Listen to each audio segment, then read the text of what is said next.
the speed of this change is so fast that the organization that's able to understand, operationalize, and use that technology faster is the one that's going to prevail.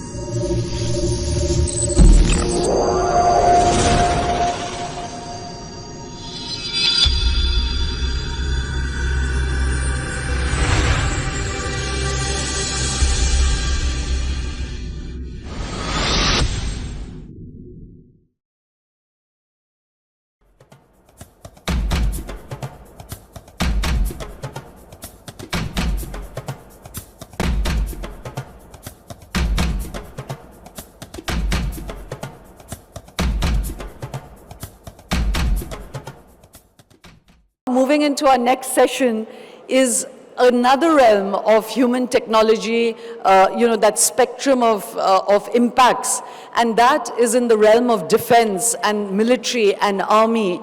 And we have next up on stage someone who's been a major catalyst for the American defense industry. He's been a fighter pilot. He's served in Afghanistan and Iraq, been a F-16 fighter pilot. After that, he worked with the Pentagon. He was a director of the Unit X, which is their defense innovation unit. He's an entrepreneur. He's an investor. So he really wears many hats. And you'll get a sense of his significance and importance by the fact that many wings of the Indian military and Indian Navy and Indian political leaders have reached out for closed-door meetings with him because he, to use his phrase, hacked the Pentagon to save it. He's written a book called Unit X. It's a very important book. Ladies and gentlemen, please welcome on stage Raj Shah and my colleague Ritika Passi.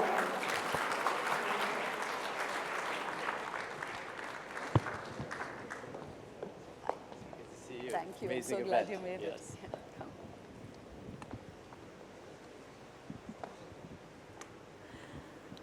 Raj, it's wonderful to have you. The requests to meet you have been coming in thick and fast, and I've literally had to guardrail him and tell people he's ours for these 2 days. You want to meet him, come here. So thank you, Raj. It was a big, you were caught between many commitments, but you still came, so thank you for that. Thank you for the invitation. So Raj, let's just start with the pivotal experience in your life. As I said, you're a F-16 fighter pilot. That's a 30 million beautiful piece of machinery that can fly twice the speed of sound, and you're in a battlefield and something happens. Tell the audience what did. Sure. So I had the privilege of serving as a pilot and officer of the United States Air Force. And in 2006, as a young lieutenant, I found myself in my first deployment in Iraq. And our mission was to help ground troops and support them as they found themselves in hostile areas.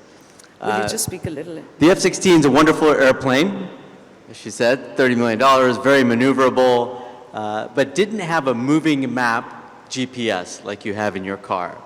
So my mission was on the Iraq-Iran border, and at 500 miles per hour, there was no way to look down and know which side of the border you were on. And if you paid inattention for 30 seconds and found yourself 3 miles in Iran, you could, God forbid, create an international incident, or even worse, the general finds out and sends you home. But that same year, I could rent a Cessna, and with a $100 piece of equipment, a predecessor to the iPad and some cheap commercial software, have that same moving map. And for me, it was the first realization of how the procurement system for hardware and software in our military had fallen far behind what we have in the commercial world. Right. So, I think this is a really germane session to have, defense and military technology, because we've been talking about technology and what it means and how humans give meaning to technology. Well, here is a very practical and germane and contemporary meaning of technology that we have given, which is tools to deter and defend, weapons to advance and strike, and systems to control and command. And we're going to get into the changes that technology is bringing to the landscape, the landscape of war. We're going to talk about the costs of these magic weapons that are being introduced to battlefields and the challenges to them. We're going to bring in a little bit of India as well, of course. But before all that, Raj, this was your trigger because you recognized that there was a big gap between commercial technology and military technology. And that was your motivation to sign up, to direct the DIUX, Unit X, to hack it, to save it. But I am sure that you must have faced a lot of challenges. You talk about cost and personnel, and we'd love for you to give us snippets of the challenges you faced, perhaps one big challenge, perhaps one big success story, right? And you've mentioned that this would not have been possible without people, the human element. So we know there's a story that you like to share about the one very critical person. So one key challenge that you faced, one success story, and one person who made a big difference beyond yourself and, of course, your co-owner. Sure, thank you. There's no shortage of stories when you're fighting the bureaucracy. But let me even step back and say, if you take anything away from this talk and our conversation, I'd want you to walk away with three things, and these stories will encapsulate it. One, individuals matter. So singular people can make massive differences even in the world's largest bureaucracy. And I'll show you some examples. Two, that the defense of democracy is a battle worth fighting, particularly as we see revanchist countries around the world and not respect borders. And then thirdly, which we'll talk later, I know, is that we're at the precipice of this massive change in warfare based on AI and drones.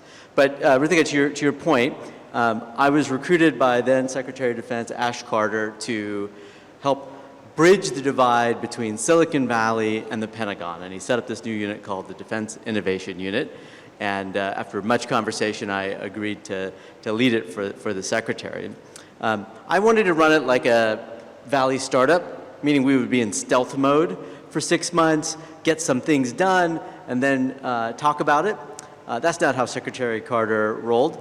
So on our announcement, he flies in his 747 with his phalanx of advisors, and we have this huge, public talk about the relaunch of this unit and what we were going to do. So we said, great, we got all this energy. Raj, will you speak Yes. into the mic? 2 days later, I have some friends on Capitol Hill, right, who have the power of the purse in the US, and they called me and they say, Raj, we got some bad news. Your budget has been zeroized. I was like, well, I don't know what that means, but it doesn't sound good. And it's even worse than you think. Not only is your budget zero, but it's with prejudice, so the Pentagon can't move money inside to save the unit. And so we have 3 months before the fiscal year to solve this. So we said, boy, we got to put some points on the board. And points for us is acquiring technology and taking it to our men and women in uniform. And so that same week, I'm going around the unit, the 10 people, 12 people that I inherited, and we meet this young woman. Her name is Lauren Daly. She was the daughter of a tank commander, and her way of serving the nation was to become a civilian in the Army working on acquisition. And she says, Raj, I've read the last defense bill, which, is about this thick and put you right to sleep. No one reads it, not even the people that sign it. But she's like, I read it and I found this new authority that will allow us to move more quickly. So I said, Lauren, this is great. Can you do a study on it or write something out? She's like, well, I already have, and hands me a 25-page proposal on how to implement this. So the next day, my partner, Chris, and her get on a plane. They go to Washington. They meet the head lawyer of the Pentagon, general counsel, and by the end of the week, we have authority to use this new way of doing acquisition to take a 4-year process down to 60 days. And so we start moving forward, and we start winning contracts, and that's how we save the unit. Fast forward now 10 years later, and that thing that she developed has now, the Department of Defense in the US has put $70 billion worth of procurement action through it, and it's the primary way that the Pentagon now buys modern technology. So here's a woman who is probably 28 at the time, has overturned 40 years of history. So again, individuals matter and can make a difference. Is that what you said was called the Declaration of Independence? Yeah, exactly. Yeah. So anyway, Raj, if you then just focus on some of these disruptive technologies, give us a sense of this mukabla between the, like the warships and the tanks and the fighter jets, and what are the, these like guerrilla startup technologies that are overturning tanks. Talk to us from the battlefields of war, give us some examples. Sure. So about 18 months ago, I had the opportunity to go to Ukraine and visit and see how the future of warfare is changing. And I think we're getting a glimpse into what it is. And it's how small drone systems and advanced software, AI, is going to change. So for example, the US gave Ukrainians 33 M1A1 Abrams tanks. These are the most advanced tanks that the US own. And unfortunately, 25% of them were disabled or destroyed by Russian drones that cost about $10,000. So you have a $10 million tank being taken back, and they've had to withdraw them all from the front lines. So this is just as we saw how machine guns change, horse and cavalries in the 1900s, we're seeing that next change. But I think what's different this time is that it's not just a technology that once you develop, you can hide it and protect it, and it maintains some level of advantage. It's that the speed of this change is so fast that the organization that's able to understand, operationalize, and use that technology faster is the one that's going to prevail. And so it's really forcing, I think, governments and defense organizations to rethink what is the technology barriers and what are the ways to ensure that their men and women in uniform never have a fair fight. So, I'm just going to bring Ritika back into the conversation. I just wanted to pursue this point one degree further, that so if it is moving this fast, and over the last 2 days, my God, Raj, you weren't here yesterday. I think, I've quoted you in absentia when you said, we asked you and you said, oh, quantum, that's 4 years away. And, that's been like giving me sweat. And then Igal Luna was sitting on this seat yesterday and he said, Raj has it wrong, it's coming faster. So that's really scary. But I wanted to focus on if it's moving that fast, what is the structure that Pentagon has set up with Silicon Valley that can move the turnstile that fast? And secondly, here comes the question, that does that produce even further dilemmas for society? Because Google, for instance, right up till just, I think this year, they had protocols which said that their technology cannot be used for human harm, cannot be used for war, cannot be used for XYZ, and now they've wiped that all out, So help us understand the scenario. Sure. So let me approach it from two perspectives and take it a step back.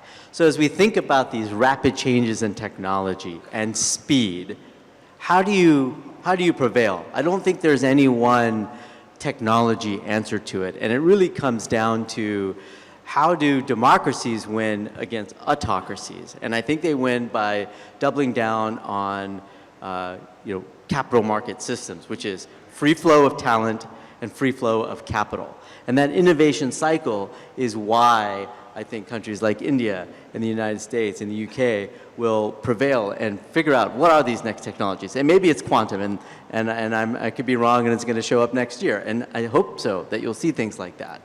So I think you have to bet on market economies and focus on that. And then I think to your second question, Shoma, is about this Google conversation, which is I think you're starting to see this shift that says, human history has shown that unfortunately there are groups and individuals out there with ill intent, and sometimes the best defense and deterrence is to have a strong national security apparatus. And I think what you're seeing in the Valley is a recognition of that. And again, the Ukraine war, the threats in the Pacific are opening up folks' eyes that the 70-year period of relative peace that we have, we can't take it for granted. Yeah, Ritika, just to finish this point before, coming to the next dimension of our conversation, Two things, Raj, and I think it's become very important to drive this home. You know, this easy binary we make between democracy and autarkies have to go, you know, because from the perspective of Gaza, I'm sure Israel looks like a autocracy, and from the perspective of the whole world, you know, the Arabs are bearing European guilt, you know, and it's really the Balfour Declaration in 1917 when somebody just puts a pen through the geographies and histories of others that has led to this 100-year war that's going on in the Middle East. So, you know, just for the purposes of this stage, I know we are all going to be defending different geopolitical positions. I would much rather live in America than China, but it's not easy to have these binaries when we're discussing the frameworks for technology, you know, because then you're the good guy and you can like kill 50,000 people and it looks like a good act, you know. So I just want to really put that on the stage. But second to that, about the Google factor, is that, you know, these technology companies now are like military companies too.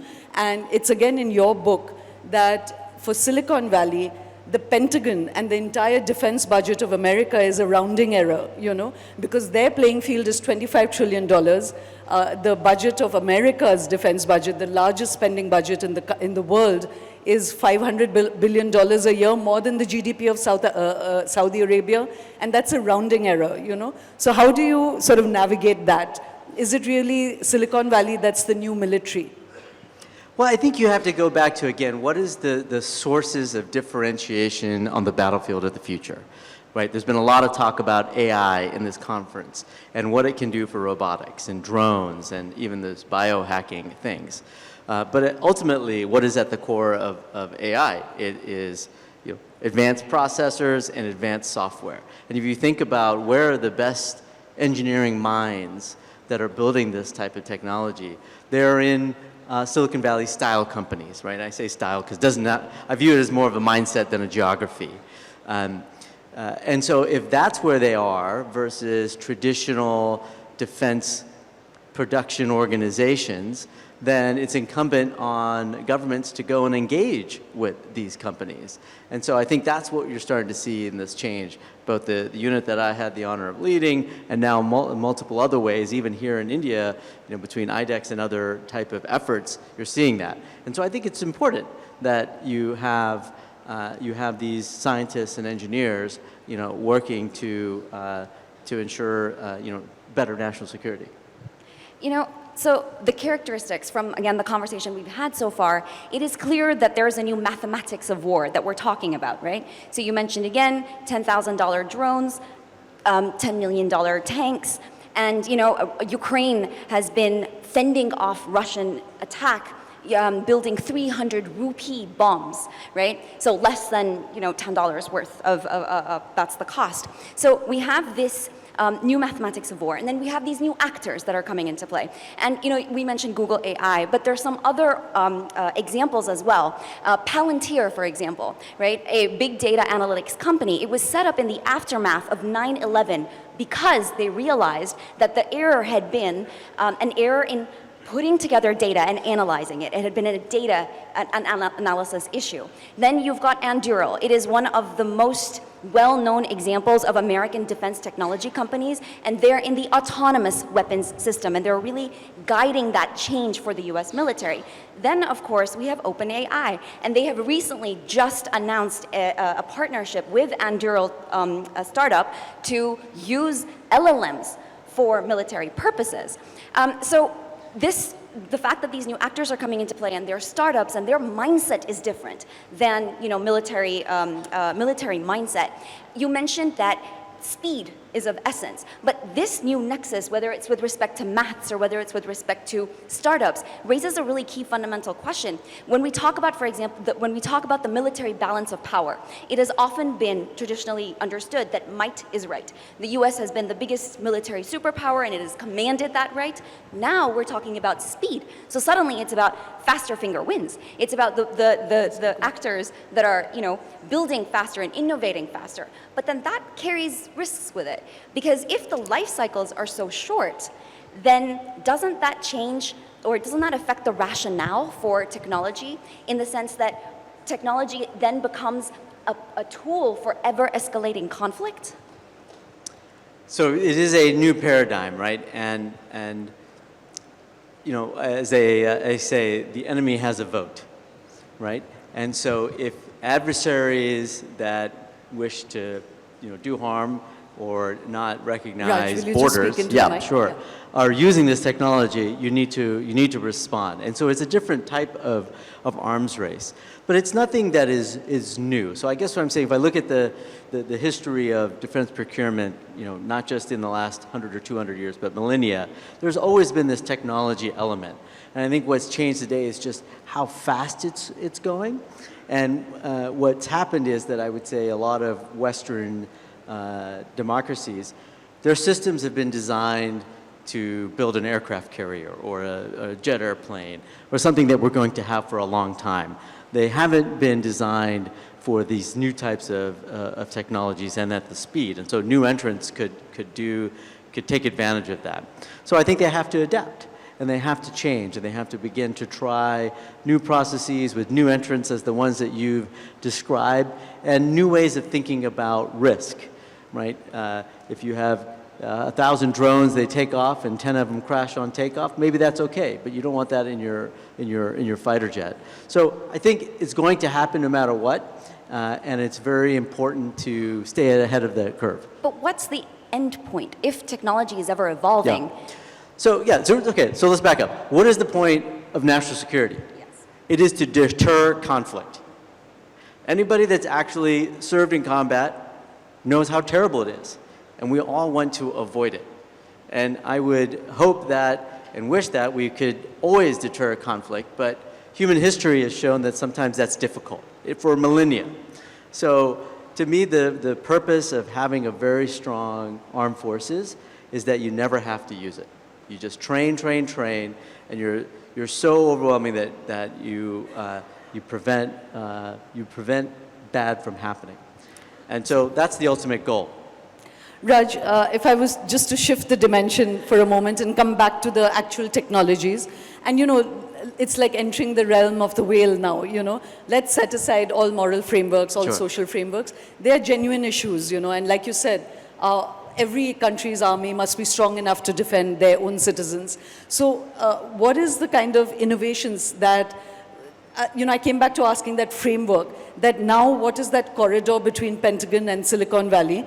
Earlier it was DARPA that created the internet and actually infused Silicon Valley. Now it's Silicon Valley that's infusing the Pentagon. So what is that corridor you've set up which possibly could be something that other countries do with their, India is some of the largest number of startups, defense startups, and the army is looking to create that corridor with its own startups. So help us understand the structure you set up. Sure. The core behind the structure was being able to understand how do you interface with a startup. And startups are different than traditional large companies for a host of reasons. They're small, they have limited resources, and they just have to move really fast. So in the venture game, which startups need to go and raise, every 18 months you need to show some level of progress so you can raise your next round of financing and continue to grow. And startups have this very narrow sieve of success. Of 100 startups, maybe 90 will fail. So how do you get to those 10 that win? And to do that, you need to move that quickly. And then but if the procurement system of an organization is 4 years, a company is never going to work for that. So how do you move more quickly? That's kind of one. That's more obvious. The other one is it's a different language. It's a different set of incentives. And so this group that we set up, this thing called the Defense Innovation Unit, and it still exists and it's Unit grown. X sounds Unit much X. more robust. Easier to say, but Yes. it's a military organization, so you need an acronym. It really served as an embassy to the Valley, right? Trusted relationships, because as you said at the beginning, at the end, these are all human endeavors, and they're run on the capital of trust. So do you have people that are of the Valley, have trusted relationships, can know how to navigate and understand what's real and what's not real, because just like any other organization, there are hucksters out there, and so you need to be able to diligence that. And so that's what that organization did and continues to do. And I think the good news now is what we're seeing is outposts through American partners and allies in Japan, in UK, and I know there's an even ongoing dialogue here in India. You know, just to share with the audience that Silicon Valley came up with this phrase called Valley of Death, because dealing with Pentagon was like the Valley of Death, full of the carcasses of failed enterprises trying to sell to the military, you know. So that was evocative of what you helped solve. You know, again, before coming back to Ritika, I wanted to ask you, you set up a few pillars of focus, you know. One was autonomous weapons, artificial intelligence, human intelligence, I don't know if that's an obsolete force, and a couple of other things. So talk to us about some of the exciting technologies that you acquired. And again, you're somebody who's from within the belly of both beasts, the military and Silicon Valley. What's the state of AI right now? Sure. There's so many exciting technologies, Shoma, that we were able to bring to bear. And again, as we talk... Igal told us yesterday that if he revealed all, he'd have to kill us all. Yes, of course, of course. Yeah, we won't get into any of that stuff either. You know, as we go back to that translating issue, sometimes large bureaucracies have a lack of imagination, right? The way that militaries mostly procure things, they have some groups that do a requirement, they write a list of things that they need, and then they go out and buy it. And the problem is, innovation moves so fast, by the time they have that list out, it doesn't work. So I can give you a crazy example. I was out in one of our command centers, and they had just released a piece of software, and they had drop-down menus, right, with long lists of things. And I said, this is really kind of cumbersome to navigate. It feels like Yahoo, you know, in the 1990s. But they said, you know, I said they had this thing called search now. You can just kind of type what you want. But they said, no, but when we put the requirements out 10 years ago, this was state of the art. And they couldn't change it. So I think, you know, understanding how software can adapt and how you can apply AI. As I think about AI, you know, I'm not equipped to talk about the future of large language models. But it's really some of these unsexy things that are important. So if you think about logistics and how do you just move stuff around, you would be shocked to see that how much Excel and email is being used. I mean, I can share one story. So in 2016, I went to the center in the Middle East where the U.S. manages all of its air operations, the air wars in Afghanistan, Iraq, and Syria at the time. And one of the sections there was how they plan air refueling tankers. So when there's jets flying around, you need to give them gas, and so there's these big air refuelers, and so where they will go, at what time, and who they give it to is a very important planning situation. Well, we saw the center as they were doing it, and it was a whiteboard with magnetic pucks and dry erase markers. I kid you not. It took 60 man-hours per day to build this. And we said, boy, there's got to be a better way. So I called one of the colonels in my unit. I said, we can fix this. So he hires a bunch of Silicon Valley engineers with long hair that probably couldn't pass the drug screening test for the clearances. But we got them 24-hour clearances, and we sent them out there. And they sat next to these planners, and they built a technology solution, which actually wasn't that hard.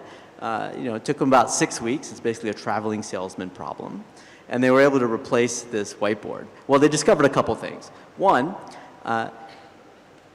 in that time in the conflict, there was always these pop-up situations of conflict. Some bad guys are shooting at allied guys. And so the first thing you would do is send fighter jets to go and help them out. Well, these fighter jets are very thirsty. They need gas.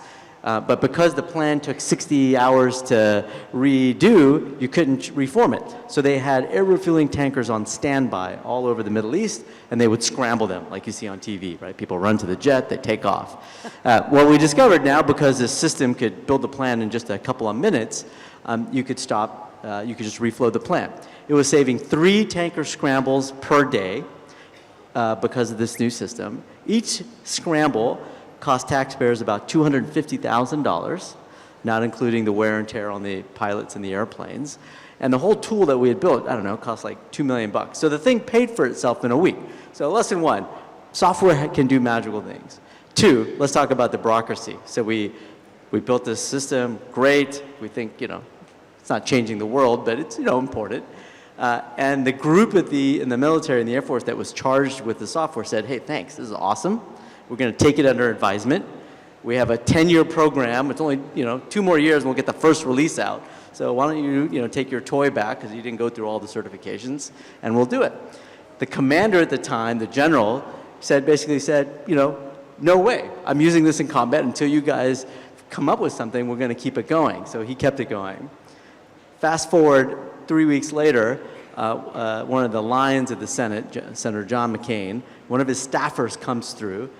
This is now on the tour for staffers. They see this new tech, and the staffer's like, wow, this is pretty neat. A week later, the Air Force comes back to John McCain and says, that software program that's only 10 years delayed, we need another $70 million to keep it going.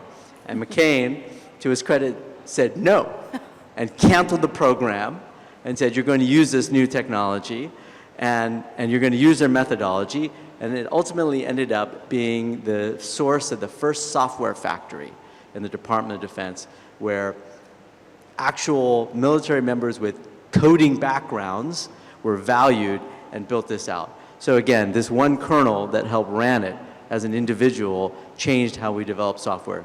And this one general that refused to get it kicked out made it happen. So individuals matter. Right. So now it'd be a good time to focus on India. So there's a line that you have in Unit X in their book, which I encourage everyone to read, is that innovation today is a national emergency. And nowhere is this truer, perhaps, than in a country like India. So just an example. Just like US has its F-35, which is one of the most advanced superjets in the world, before China in 2021 came up with the first nuclear-powered hypersonic jet, which travels 10 times the speed of sound and can change direction, unlike conventional ballistic missiles. But coming back to India, a prime example of a defense technology is Tejas, our equivalent of the F-35, a multi-combat role jet. And it has taken 33 years since inception to its inauguration, and we're still waiting for the first order of 40 Tejas aircrafts. Right? So clearly India has a ways to go, and modernization, military modernization has been among its top priorities for a while now. Now, India has also set up an equivalent of DIU, which is the Defense Innovation Office, and it set up a IDEX. It set up a platform to do exactly what DIU has been set up for, which is to matchmake between the military and defense startups. Now, interestingly, the US and India are collaborating, and there's a platform there. In fact, the US military was one of the first foreign militaries that had reached out to an Indian startup, right, to source swarm drone technologies. So my question to you would be, again, given your experience with DIU, and also, of course, your experience as an investor, as a technologist, and someone who is well-versed with Silicon Valley, which is where a lot of these technologies are emerging from, how do we grease the wheels? Not just between military and startup cultures, but again, if, as you say, your intention is, to strengthen democracies, how can India and the US work together and enable this network of back and forth, between the startups of both countries in a way that benefits our capabilities to deter and defend? Yeah, great question. There's a saying, that misery loves company. So, it's nice to know that the US and India are not alone in dealing with massive bureaucracies. So maybe it's 30 years for the Tejas. I think the F-35 took 20 years to get going. So you're not alone.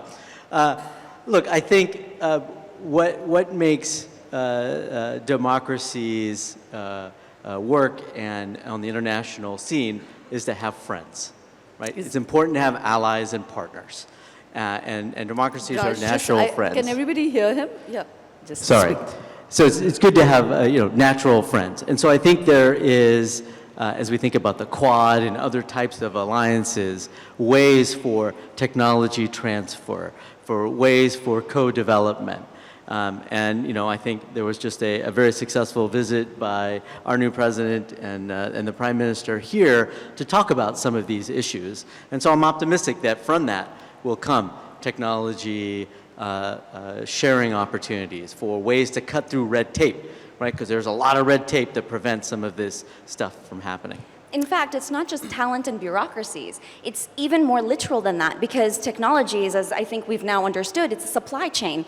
We're going to be talking about energy and critical minerals in a session post-lunch, but military technologies also require parts, and those parts are made of materials. So can you speak to a little bit about that? Yeah, I mean, I think supply chain issues post-COVID and post some of these issues with China, which has been the creator of low-cost technology, is a real one. So there's a massive move for onshoring. You named a couple of companies, Andrew, they're building their own factories now in the US. But there are certain things that I think are just going to be difficult for the US to onshore. And that provides, I think, another opportunity for partnerships as we think about chip development. I know Apple has now opened a plant here. Samsung is looking to open a plant. So I think there's a lot of ways for the world's oldest democracy and the largest democracy to partner. So Raj, before we sort of wrap up this session, two questions. One is one which we asked earlier. You mentioned one of them, but would you talk about the really exciting technologies that you are seeing in the Valley, which personally excite you, the ones that you're investing in, but also which are very useful for the Pentagon? I mean, gosh, there's just so much that's changing. Things that we thought were only in the governmental realm 10 years ago, now you have private companies doing. So, we've had a lot of conversations on AI, and we've all played with LLMs, so I won't touch that. You've seen those power.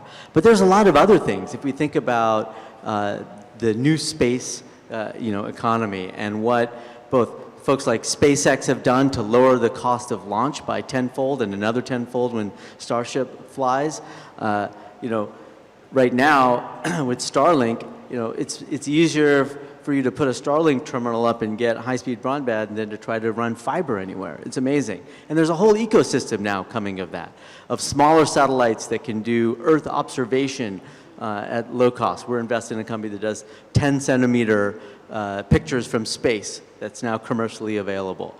You're seeing refueling in space. How do you extend the life of satellites? How do you maneuver in space? So I think you're going to see this whole slew of amazing types of technology in the space realm. And then there's the autonomous side. Ground vehicles, space vehicles, air vehicles. Can you send robots instead of humans? Can you, reduce the human cost of some of these types of technologies? It's really exciting stuff. Augmented reality for night vision is one.